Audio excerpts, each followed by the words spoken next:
મહત્વના સમાચાર ગુજરાત હાઈકોર્ટમાં ન્યાયાધીશની સંખ્યામાં વધારો કરવામાં આવશે। ગુજરાત હાઈકોર્ટના ન્યાયાધીશ તરીકે 3 નામોની ભલામણ પર કેન્દ્રની મહોર। સુપ્રીમ કોર્ટ કોલેજિયમે રાષ્ટ્રપતિને કરી હતી ભલામણ।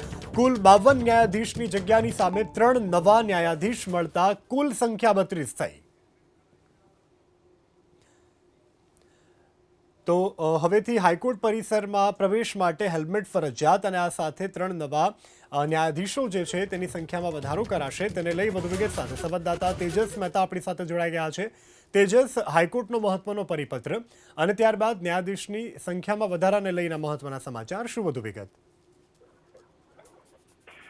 ચોક્કસથી સૌથી મોટા સમાચાર અત્યારે એ મળી રહ્યા છે કે ગુજરાત હાઈકોર્ટે જે પ્રમાણે નાગરિકોની ચિંતાને ધ્યાને લઈને જે પરિપત્ર બહાર પાડ્યો છે, ખાસ કરીને ગુજરાત હાઈકોર્ટનો સ્ટાફ અને બાકી જેટલા પણ પ્રવેશ કરતા છે તે તમામ માટે હેલ્મેટ ફરજિયાત બનાવવાની વિચારણા હતી। આ વિચારણાના અંતે આ પરિપત્ર બહાર પાડવામાં આવ્યો છે। પરિપત્ર સ્પષ્ટ રૂપે ગુજરાત માં હાઈકોર્ટની અંદર જે બી પ્રવેશ કરવા માંગે છે તે તમામ માટે હેલ્મેટ ફરજિયાત છે। તે નિયમનું તમામને ભાન કરાવવા માટે એન્ટ્રી ગેટ ઉપરથી જ વગર હેલ્મેટે પ્રવેશ કરનાર 2 વ્હીલર ચાલકો અથવા તો પાછળ બેસનારાઓને પ્રવેશ નહીં આપવામાં આવે, આ મતલબનો પરિપત્ર બહાર પાડવામાં આવ્યો છે। મહત્વનું છે કે એક જાહેર હિતની સુનાવણી દરમિયાન ચીફ જસ્ટિસ આ પહેલા ટકોર કરી હતી કે હેલ્મેટ એ વ્યક્તિના રક્ષણ માટે આવશ્યક છે, કાયદાનો ભાગ તો ચોક્કસ છે, પરંતુ તે ભાન કરાવવા માટે સરકાર પણ એટલા જ પ્રયત્ન કરે।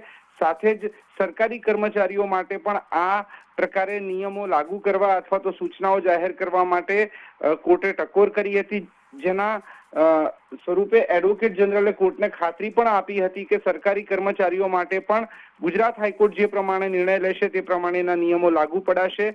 આ પરિપત્ર ગુજરાત હાઈકોર્ટે બહાર પાડ્યો છે। હવે જોવાનું એ રહે છે કે સરકારી કર્મચારીઓ માટેની સૂચના અને પરિપત્ર સરકાર તરફથી ક્યારે જાહેર થાય છે। આ પહેલાના રિયાલિટી ચેકમાં ખુદ ગુજરાત હાઈકોર્ટની અંદર જ પ્રવેશ કરતા લોકો હેલ્મેટ વગર ફરે છે તે પ્રકારનું રિયાલિટી ચેકમાં સામે આવ્યું હતું। બીજી બાજુ સરકારે જે પરિપત્ર બહાર પાડવા અથવા તો જે સૂચનાઓ જારી કરવાની વાત છે, સરકાર શું પગલાં લે છે તે પણ એટલું જ મહત્વનું બની રહેશે।